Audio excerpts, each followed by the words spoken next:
go in a positive manner. Instead of worried about, oh, I'm not going to have a job, we could say, what would I like to do if I don't have my job now? If something happened and I lost my job, what would I like to do? How would I see myself? Or maybe I want to change my job or my work or my financial situation or my relationship situation. What would that look like? What would my ideal life look like if I could have everything the way I wanted to? And the more that we visualize what we want in our lives, the more likely it is for it to happen, because we're putting our intention and our attention on our desires. And as soon as we start to put our attention on our desires, they start to happen. It's not magic, but often we get stuck in our routine of or complaining. I don't like my job, and I don't have enough money, and this is bad. And it's just every day kind of, I just don't know what to do. And the complaints or feeling badly about ourselves and what we're doing, and that we don't have a future. But it's our thoughts that affect how the future looks. It's not the future. The future hasn't happened. The future could be great or it could be bad. We don't know. But do you want to see it? If we think about this going to be bad, it's probably going to turn out bad. If we think about it positively, it's probably going to turn out positively. It's not magic. It's just what we think. And if we're thinking negatively, then we're going to probably make more negative choices than if we're thinking positively and making positive choices. So another little expression we have in English, and you probably have it in Spanish as well, is seeing the world through rose-colored glasses. So, which means that you're seeing the world in a beautiful pink. The expression means that you're seeing the world optimistically. And in our language and our culture, it can have negative connotations. It's, you just see the world through rose-colored glasses. You just see the world as a glass of water half full, right? We can see that's the other expression. A glass of water is half full or half empty. How do you see it? I see it full, like not even half full. But I have a friend, she says, well, you always see the glass half full. So is it wrong? Yeah, I would rather have it half full, but she's upset that I see the world, the glass half full. Or through rose-colored glasses, but that's a filter we choose. That's a thought process that we choose. I love fuchsia, the color. It makes me happy. Yeah. But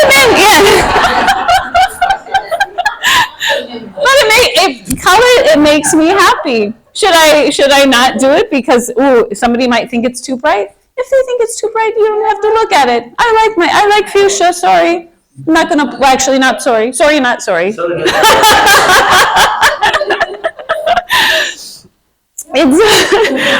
So I dream. My dream. One of my dreams is I love speaking. I love connecting with people. I like making people laugh as well. So I'm glad you all just laughed, because I think laughter is super important, and I like to help people reach their dreams and live their healthiest, fullest lives. And so that's why I'm doing these talks, and. Part of why I wear fuchsia is because it makes me happy. Somebody else might like another color because it affects our mood, what colors we put. We were just talking about this with Vivian, like what color we put on, or what we put on, can impact how we feel about ourselves and what we're expressing. And it's more for ourselves than for anybody else, right? And so just think about that as well when we all like to pay attention to what we wear and how it makes us feel. And so if you like bright colors, don't be afraid of it. If you like to wear black is also beautiful. You want to wear white, put whatever you want on. But see how you feel wearing or experimenting with different colors. On that note, I don't want to run too long here. We said we were going to talk about an hour and 15. It's probably a little bit over. So I just want to say that I appreciate all of you coming here today and participating and all of the comments and sharing some of your thoughts. And with Vivian, we're going to make a Google document too. So I send out every now and again a newsletter on health and wellness in English. So if anybody's interested, and it's not to be spammy in your emails or anything, it's a list. You could unsubscribe if you want to. But part of my work, other than giving talks, is I do health and lifestyle coaching on an individual and corporate basis. So I have experience working with corporate health and well-being, so working within institutions with leaders and directors of institutions and organizations, universities. I worked in a large healthcare system, in how organizations provide health and well-being incentives and motivation for their employees, and what kind of environment the employees have. And then also on an individual level with people who want to reach their health and lifestyle goals. So I work one-on-one also with people, and then also my favorite part is this, also giving talks and meeting with groups and sharing information. But we're gonna create a Google Doc, and you can sign up with your email if you want, and if you're not interested, no worries to not sign up. Or if you get some email and you say, oh, this isn't for me, no problem. But it's there, we'll create a document, and if you're interested, please feel free to sign up. I don't know what time it is.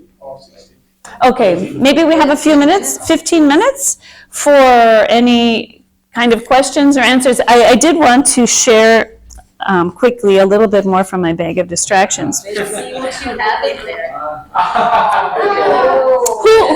Who's a fanatic for crossword puzzles? Anyone? Word games? Who is? I like it. Not a big fan, but I do it. You do it? Yeah. Somebody mentioned journaling, right? Yes, mira. A notebook. And who's in the jumping rope? Yeah? Yeah, really. So let me just tell you, my company here is called On the Jump. I make jump ropes. Yes, 100% Argentinian, and the color, yes, I choose celeste y blanco para los argentinos. How you use it? You can.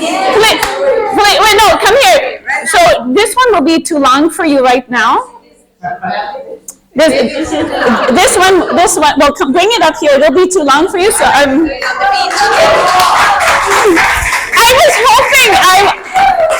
was hoping, you come here.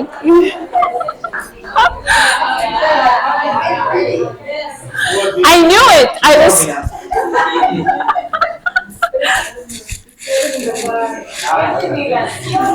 So this one will be too long for you. So use this one. I'll show you how to shorten that one. But come here. Wow. I love it. Yes. No. Tranquila. You can do it. Okay.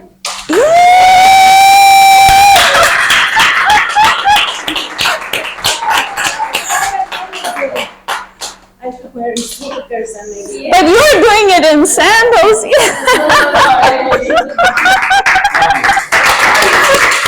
Anyone else want to try? Want to jump? Anyone else want to try? Well, then I will show you how to adjust this. But this is. So if anyone's ever interested in jump ropes, let me know, because this kind of rope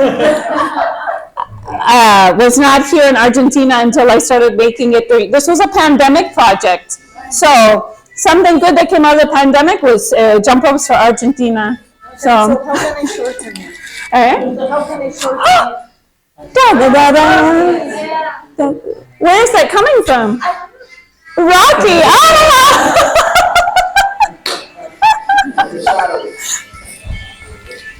Yeah, here we go.